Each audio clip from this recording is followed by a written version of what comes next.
Hey y'all, hey, welcome back to my channel. It's Christian here, and you're tuned in for more of my 2 cents. If you are new to the channel, then welcome. Thank you so much for tuning in. I'm so happy to have you here. Hopefully you enjoy your time, and if you haven't already, you will subscribe to the channel and become a part of our 2 cents crew. Okay, and if you are a returning 2 center, hey y'all, thank you so much for coming back.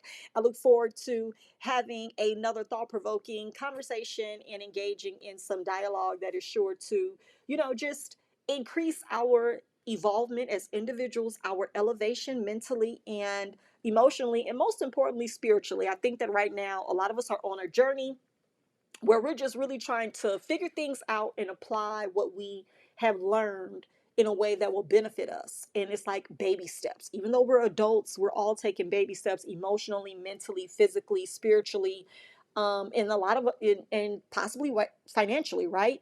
Where we're learning and we're unlearning things and we're applying and we see what works and doesn't, and we're taking away and we're adding to and we're dividing here and we're multiplying.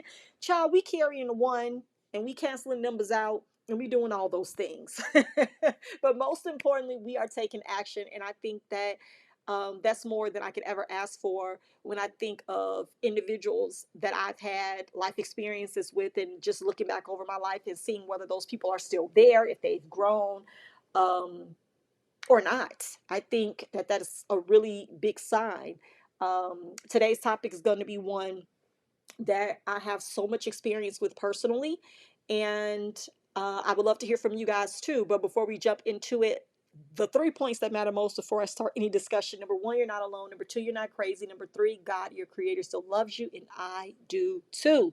Now, from the title of the video, you already know that I'm going to be pretty much encouraging you, encouraging everyone who is listening today to take more risks on yourself. Like, believe in yourself more than you do in the perceptions of others concerning you. Because number 1 through 10 will always be that people are counting on you not to believe in yourself. People are counting on you not to trust yourself. And I think that my number one experience with this definitely came from being in a household where we did as we were told and not really what we thought was the right thing, right? Like, do as I say, not as I do. And becoming an adult and then still being underneath that kind of leadership in church and in spiritual relationships with people who went to church, or other leadership that we had either on work who were church affiliated or whatever, you become a part of this ecosystem that really becomes difficult to break down who you are and who they are in your life, what their influence and power is over you versus what is your power from within that you operate in outside of that ecosystem. And more times than not, we are operating, depending on what our sphere of influence is, we're operating based off of what's going to please other people. And knowing that people are counting on you not to have your own thoughts, not to trust in yourself, and not to believe in yourself is a dangerous place to be in. But when you realize that you're in control of all of the outcomes as it relates to other people in your life and in your situation, it's like, well, you have as much access as I give you. You have as much power as I give you. You have as much knowledge about me and my background and my history as I share with you and give you. And we just have to be more cognizant of that as we're building new relationships and we're setting new boundaries and we're executing and we're implementing processes and we're implementing mindsets that actually serve us and allow us to get the best out of our life. Then subpar, when I'm with you, I feel okay. When I talk to her, I kind of walk away wishing I hadn't, or trying to clear my energy to feel better and lift myself back up. You don't really want to go through life like that. And so I have some points that I want to share on people counting on you not to trust yourself in some instances. So the number one thing that comes to mind for me would be to have everyone to think of whether or not they've ever shared, like, have you ever shared your vision or your desires with someone, like your dreams, like if you want to go somewhere, or if you want to own something specific, or if you want to, make a big purchase or get a degree or a certification or move out of state or buy a certain car or live in a certain neighborhood. Have you ever shared your life goals or visions or desires with someone only for them to like not respond? at all or not respond the way that you thought that they would? Like, have you ever had that happen? Just think about it. Just think about it. Yes. Or have you ever been on the opposite end where someone has shared things with you and it incited you, and not in a good way, not excited, but incited? It incited you. And in case y'all know if I don't do nothing else, I'm going to give y'all a definition. Okay, what is the definition of incite? Encourage or stir up violent or unlawful behavior. Urge or persuade someone to act in a violent or unlawful way. Incite, like insightful behavior. You were not happy about it.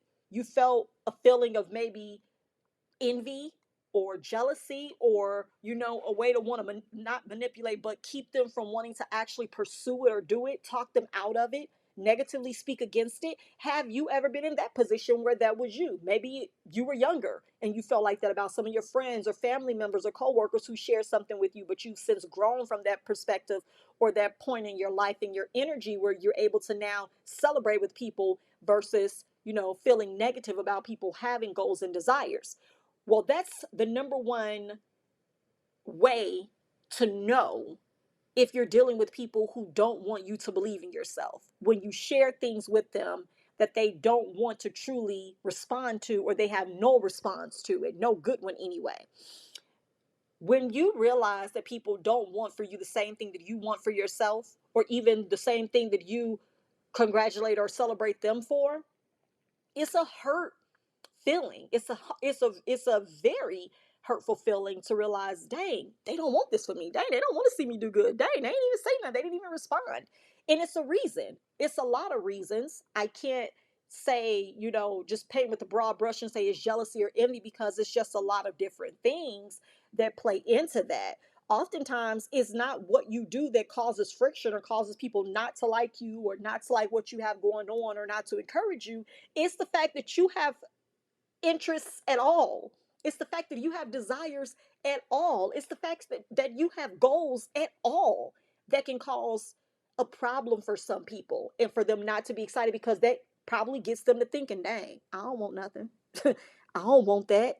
And it's okay not to want a private jet. It's okay not to want to, travel 6 months out of the year or take a Disney cruise with your family. If those are not your goals and your desires and your interests, you should not feel bad when a family member or a friend or a coworker or a complete stranger shares what they desire to do or what they're planning to do. If it's not what you want, then you shouldn't be upset at somebody else for wanting it. I've said this so many times and I'll keep saying it. Just go find you something that will make you happy. If you want a Tesla, I want a, let's say I want a Mercedes, right? You want a Tesla, I want a Mercedes G-Wagon. I'm not going to be upset when you get your Tesla because I didn't want that. If I want a Mercedes G-Wagon, but I can't get it, then that's when there's a problem introduced. Because now the anger or the resentment would come from, dang, they were able to get what they wanted, and here I am, it's still on my vision board, and I'm nowhere nearer to it. I'm nowhere closer to getting it. That's something I would still have to work on internally and independently from what the work is you did to get what you desired. And so oftentimes people don't want you to believe in yourself because it would mean they would be shown as not wanting enough, not being able to get what they actually do want, right? And oftentimes it's a very uncomfortable position to be in, but when you realize that people will attempt to discourage you and they simply don't want to hear nothing good, they don't want to pump you up, they don't want to ramp you up, they don't want to be a part of the process of your next or your better or your best. It's not always you, but it is probably 100% of the time going to be them because it's a them problem, right? um and it's okay to bring separation to those kind of situations. It's okay to understand that the belief that you have in yourself is going to be what gets you to what it is you desire in life. Respectfully, I knew that what I wanted for myself and what I wanted for my family when we were in Mississippi wasn't going to happen in Mississippi. I knew that because the way that my husband and I thought, we didn't think like anybody else around us. Nobody else, they weren't bad people at all. They were not bad people at all. They were some of the sweetest, nicest, supportive, kindest people that we met. They were good to us, but I knew that in order for there to be more advancement in our future, for our family, we were going to have to be somewhere else.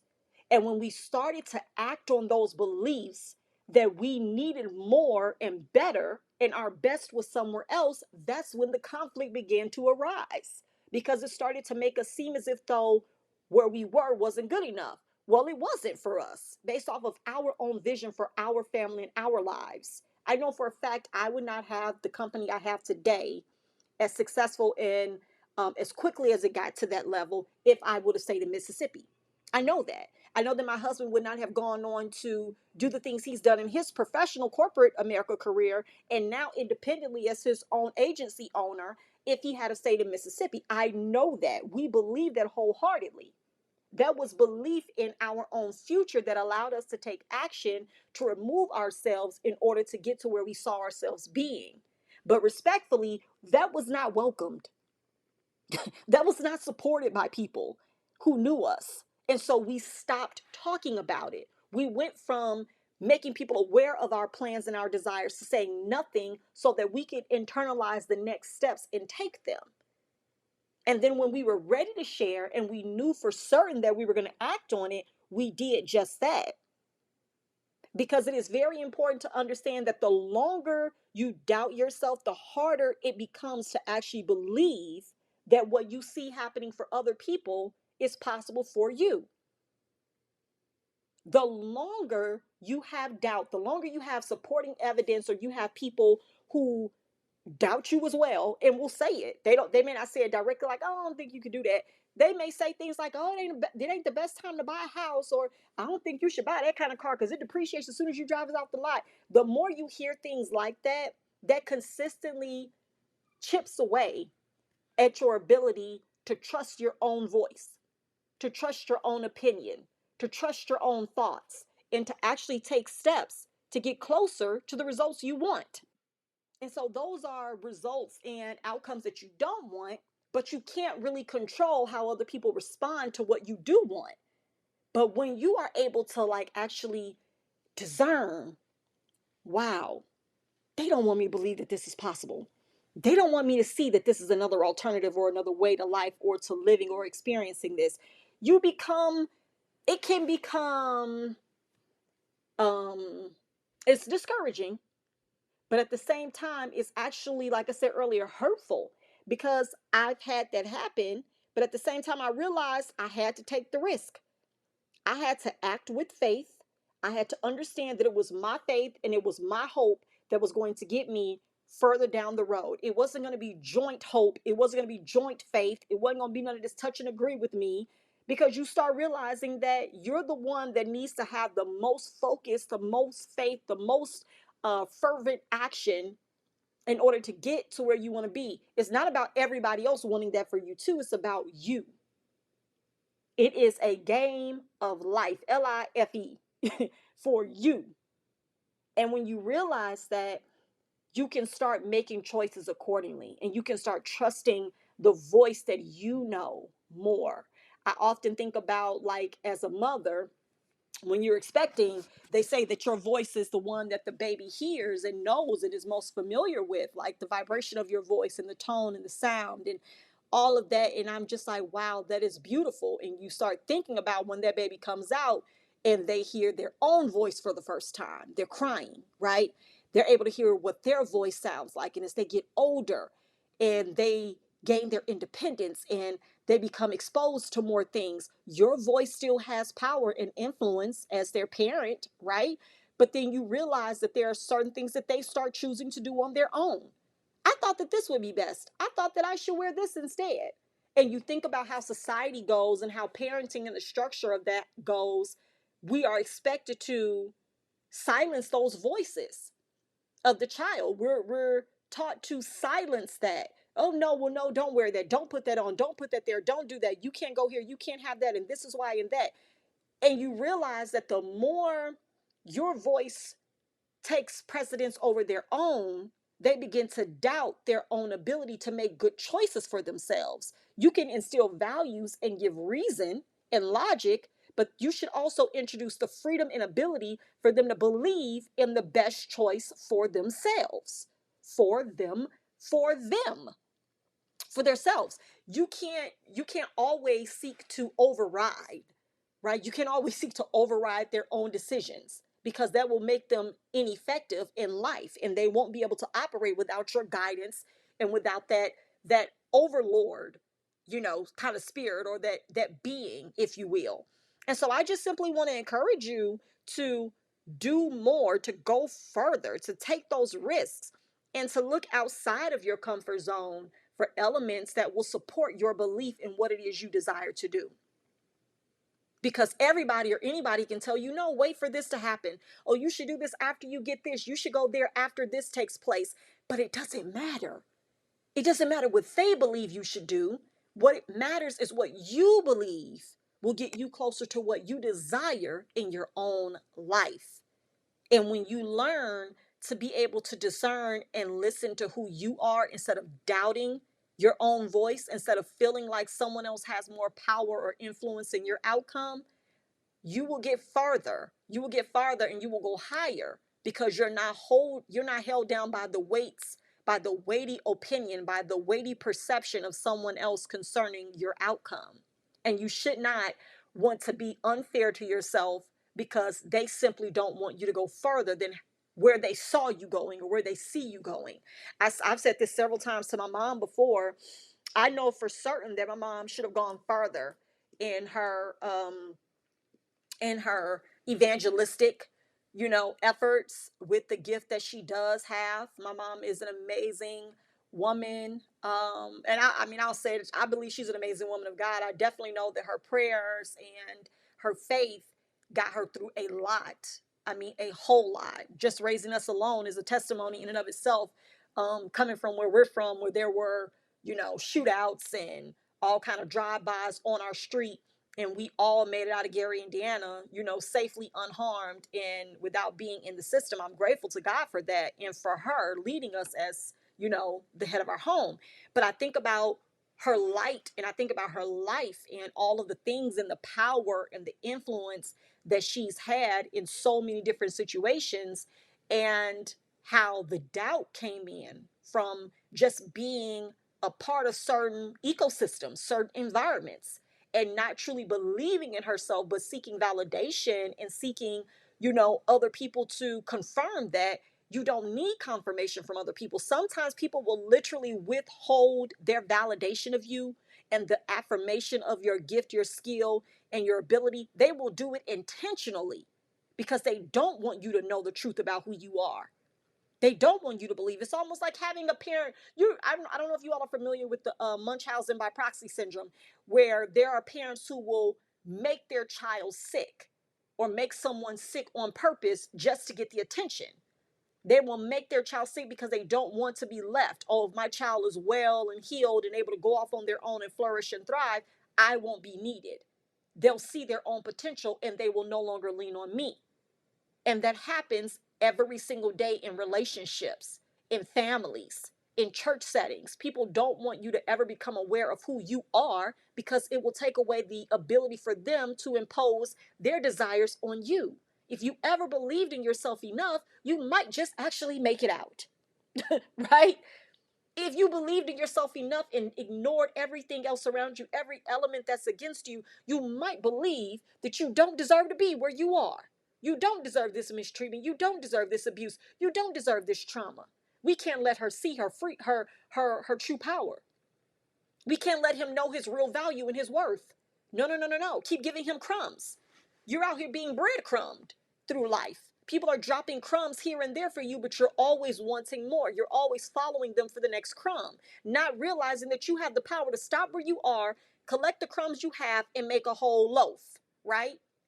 You have the power. You've tasted enough, a little bit, and you're like, why don't I just go to the source to get the bread? You were able to get it. Why can't I just go get my own loaf? But people will breadcrumb you through life. Whoo, that's a word.